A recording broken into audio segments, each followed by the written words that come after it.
Okay, so here's regime theory in a nutshell. That whole chapter you just read on regime theory, this is it in a nutshell. The main pieces. Cooperation is very possible in anarchy. Don't assume that this means cooperation is easy in anarchy. It's not easy. You have to work at it. It's not natural, even, to be honest with you.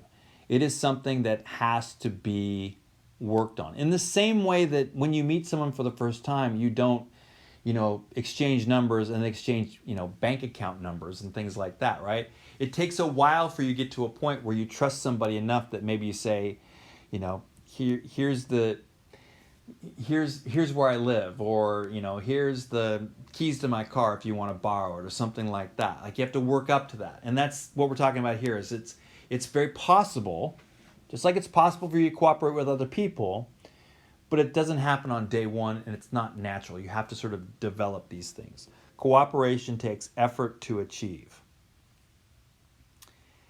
And when we think about this effort, what this effort is, this right here, this is our regime theory. In other words, the development of formal and informal rules and sets of rules. And those sets of rules are what we call regimes.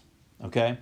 So, for example, we could talk about the international environmental regime. It's the formal and informal rules and sets of rules, regimes, around environmental issues. We could talk about the international human rights regime. That's what this is. Because we have these formal ones that we've sat down and said, okay, we all agree to this. Yeah, that sounds like it's a pretty good deal. And informal rules, this is just sort of how we're going to do things. Expectations of behavior develop. It just becomes, to some extent, it becomes easier to cooperate because we all know what we all are expected to do. And this works for states as well. Now, it's not as simple as that. You have to put structures into place so that it's kind of like if you're building, I don't know how to say, if you're like building a house that you're living in at the same time, you kind of have to put structures up, and then you have to put structures around it to make sure that it's sound while you're building it. I think that's a horrible analogy now I've said it. But to work, it requires a couple things. To make these sort of rules, or these sets of rules, like today we have these sets of rules. We go back 100 years, some of these rules didn't exist. How do you get from point A to point B? It requires several things. One, it requires monitoring. In other words, cheaters have to know they're going to get caught. So in other words, if I decide that I want to cheat, we're cooperating, and then I decide one day, you know what, it's going to be in my best interest to cheat. I'm going to get more stuff. So I cheat. It has to be that I get caught. Because if we don't get caught, if cheaters don't get caught, then there's no incentive not to cheat. You with me on that so far? Okay, so good. So we have to put some structures in place with monitoring that we all agree this is how we'll report things out, or this is who will look at this. This is how we'll know what's going on in China or in the United States, so China and the United States can trust each other. Enforcement. If you get caught cheating, there has to be punishment. There are costs for cheating. So it's not just enough to say, cheater, but I can't do anything about it. There has to be some things in place so that once you find the country that's cheating, that there are costs for that cheating. So for example, if you have a state that, let's say that the United Nations gets together and they say, you know what, I don't like what's going on in Syria right now. Let's put an embargo, an arms embargo on Syria. Nobody can sell weapons to Syria. Okay, great. Nobody's selling weapons to Syria. Well, now Syria is willing to pay a lot of money for weapons because none's coming in. So now let's say, I don't know, Jordan decides, wow, I really want to make some money off this. So I'm going to cheat. I'm going to sell some weapons to Syria and make a lot of money because they're going to pay so much money for it. So there's a couple things going on here. Number one, are there things in place? If you're going to do an arms embargo, is there something in place to make sure that you can catch cheaters?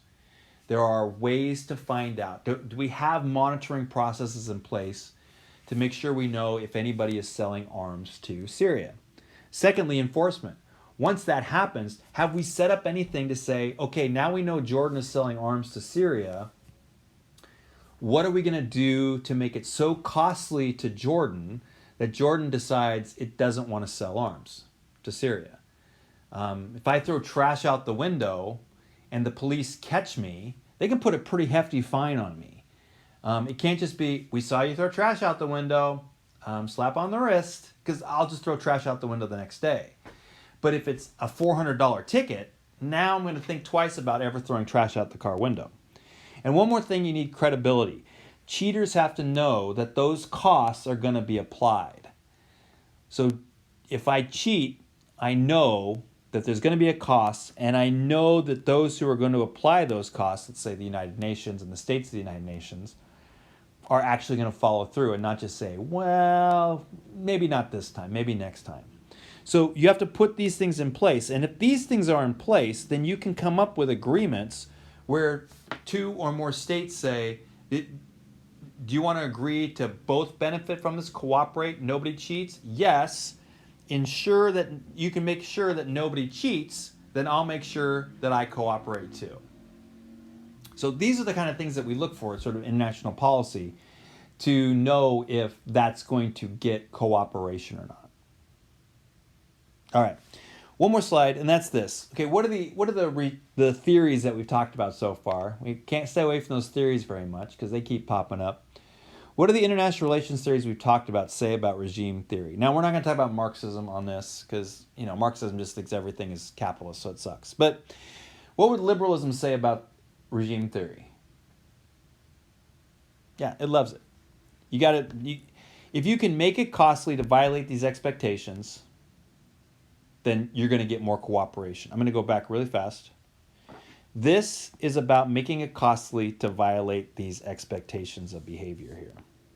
So if you can do this, so we have these expectations of behavior, you make it costly to do this, cooperation is going to happen. It's going to be easier to cooperate, it's going to be cheaper to cooperate than to not cooperate.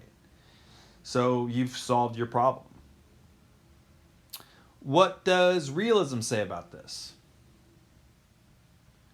Realism's got a critique, right? We started the whole thing out with anarchy equals self-help. And then liberalism said, oh, let's go a little further. And realism's going to say, whoop, I said anarchy equals self-help. Job done. So what realism would say is, when I say realism, you say power. Exactly. So the way we've been talking about this, we've been talking about this like we have a bunch of equal states out there all cooperating with each other. And it's really not like that. The costs that you're going to get out of that regime theory that we just talked about, they're going to largely be coming from powerful states.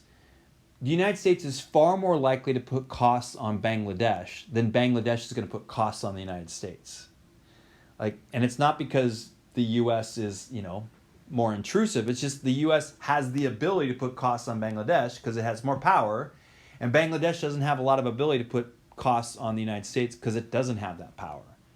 So yes, let's say everything we just talked about is true. If I'm a realist, everything we just talked about is true. You're going to get cooperation because you're going to create these expectations, and then you're going to enforce those expectations. But the only states that can really do any enforcement are powerful states. And the only states that can really get away with cheating are powerful states. So why are we talking about those rules in the first place? Don't even talk about them. Just talk about power. Power is all that it is. Rules are just, again, this term epiphenomena, like a shadow of power. You're not really looking at what's happening if you're looking at the rules. You should be looking at the power. So let's just avoid the whole messiness, stop talking about regimes, and just talk about power, because that's really all that's going on here. So that's realism's critique of this whole thing. Now, constructivism is going to take it, it's going to say regime theory, all that stuff we talked about, it's golden, it's good stuff. And they're going to take it a little bit further. So let me just walk you through this. So remember, when we talk about constructivism, we talk about norms. Not just making it costly to not violate behavior, but to make me say it's wrong to violate that expectation of behavior. So what constructivism is going to say is expectations, so those things we just set up, over time is going to equal something we call obligations. In other words, I'm not doing this because it's costly not to. I'm doing this thing because I think that it's right to do this thing. I'm obligated to do this thing. And if that's the case, now I'm policing myself. Obligations are really norms that we're basically doing our own monitoring, our own enforcement. The international community doesn't have to keep my country from doing this. We don't do it because we think it's wrong to do it. Does that make sense? I say that out loud as if you're shaking your head or not shaking your head. Yeah. So what this does, this adds a moral dimension. So, for example, the U.S. believes it ought to protect human rights. The U.S. doesn't think we should protect human rights because it's costly not to. We think it is right to protect human rights. The U.S. believes it ought to protect the environment.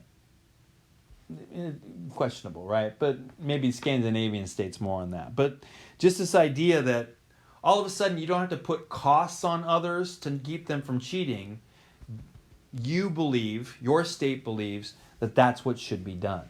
So what constructivism says is all those things we talk about with regime theory can set up a future where the expectations are more normalized, more sort of the expectations are more expected, but not because it's costly, but because it's right or wrong.